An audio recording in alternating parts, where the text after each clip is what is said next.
High, welcome back to my YouTube channel @मधुप्रसाद 1012।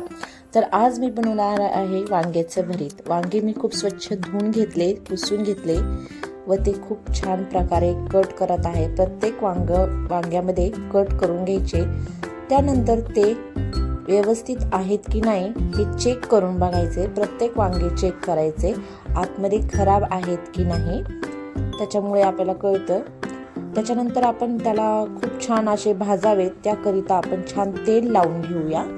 त्याला मी तेल लावलेलं आहे बघा व्यवस्थित। आणि त्याच्यानंतर ते मी गॅसवर शिजवून घेतलेले आहेत। गॅस मंद आचेवर करून वांगे व्यवस्थित खुरपूस असे भाजून घेतलेले आहेत।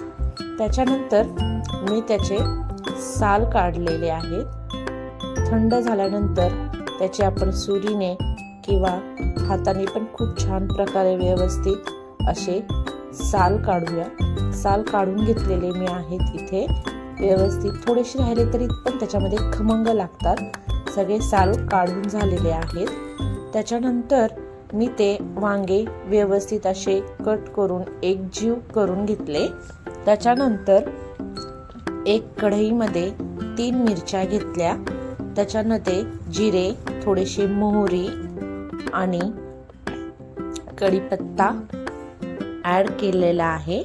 कढीपत्ता बघू शकता तुम्ही, त्याच्यामध्ये थोडाच ऍड केलेला आहे। जिरे, मोहरी, कढीपत्ता आणि कढीपत्ता ऍड केल्यानंतर त्याच्यामध्ये कढीपत्ता जरा उशिरा टाकलेला दिसतोय। त्याच्यामध्ये कांदा, हळद, मिरची, लाल तिखट, थोडंसं धने पावडर खूप छान प्रकारे असं भाजून घेतलेलं आहे। त्याच्यानंतर थोडे धने पावडर थोडी जास्त टाकलेली, जिरा मोहरी पावडर आणि हळद हे सर्व टाकून घेतल्यानंतर मंद आचेवर खूप छान प्रकारे त्याला शिजवून घेतलेलं आहे। त्याच्यानंतर मी त्याच्यामध्ये भरीत ऍड केलेला आहे आणि खूप छान प्रकारे त्याला एकजीव होईपर्यंत चांगलं हलवायचं आहे। खूप मस्तपैकी आपलं वांग्याचं भरीत हे तयार झालेलं आहे।